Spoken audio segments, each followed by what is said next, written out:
It's really amazing how many films are forgotten with time. Out of all the thousands of movies that come out each year, so many good ones are forgotten. But of course, there are a lot of really bad ones that are dismissed as well. The SNL spin-off movies were notorious for this. Of course, producer Lorne Michaels had some luck with movies like Blues Brothers and Wayne's World, but then there were the ones where he wasn't so lucky.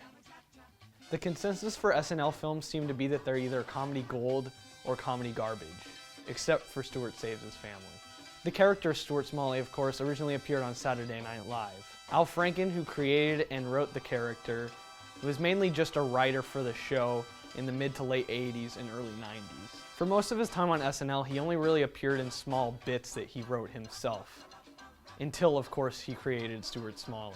Franken's character was a self-help guru with a public access TV show in which he sat in a chair and talked about his insecurities and feelings. It quickly became a recurring skit, and it spawned one of my favorite lines in SNL history. I'm going to do a terrific show today, and I'm going to help people because I'm good enough, I'm smart enough, and doggone it, people like me. The skits were not only hilarious, but they actually had a surprisingly deep amount of thought behind them. SNL movies fail when they rely on a one-joke gag to make the entire movie. The transition between a 3-minute skit and a 90-minute film simply just drags that joke on too much, and it becomes more of a chore to watch than anything else. This is why films like Wayne's World worked. There was actually more to it than people even realized, and the same is true with Stuart Saves His Family. The film begins with Smalley filming one of his episodes of Daily Affirmation.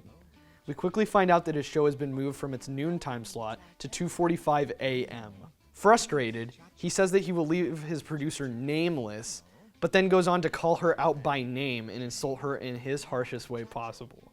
She is a grandiose, shame-based overeater, sick in her own disease, and weighs over 200 pounds, and has a hideous haircut.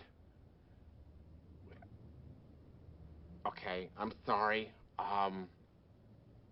That was a big mistake. I probably shouldn't have said that. Just this opening scene alone does a fantastic job of setting the tone of the film. Like an SNL movie should, it brings back some of the jokes from the skit, but it doesn't use them as a crutch. Really, the clever writing and situational comedy are what make this scene as well as the rest of the movie work as well as it does. Next, we see Stuart working as a waiter at a restaurant where he talks to one of his many 12-step program sponsors, Julia, between waiting on tables. She convinces him to go and apologize to his boss, Roz, but of course that only makes things worse. Dear sir, I have never written to a television station before, but when I saw that you canceled Stuart Smalley, I just had to say, thank you to whoever took that simpering nutcase off the air.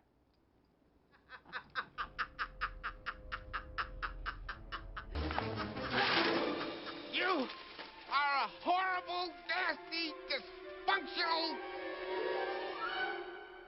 weenie. But if this movie was just about his show, there really wouldn't be much of a film here. While Stuart is sulking over the loss of his show, Come back later. Maybe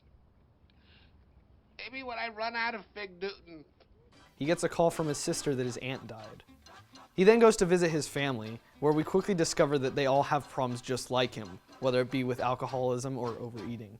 The film takes a shift here from pure situational comedy to more of a family drama, albeit in a much more lighthearted sense than most dramas. For the rest of the film, Stuart attempts to juggle helping his dysfunctional family and getting his show back, which works surprisingly well from a storytelling standpoint. The film manages to be funny throughout, but it also throws in some thought-provoking and touching moments in too.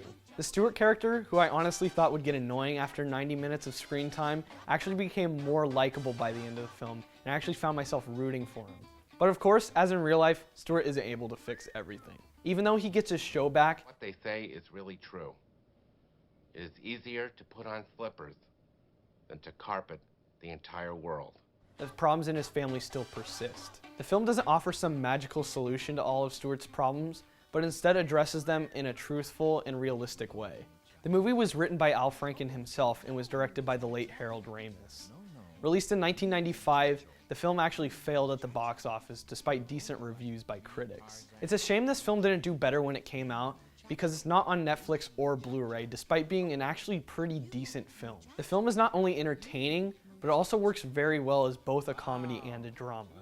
It gets you laughing, but more importantly, it gets you thinking too. Unfortunately, the last format the movie was released on was DVD, and that's actually out of print and also somewhat hard to find.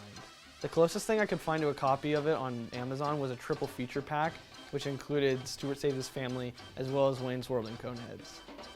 It's $20, but honestly, I would say just buy it for Stuart Saves His Family, although you can't really go wrong with any of those three films.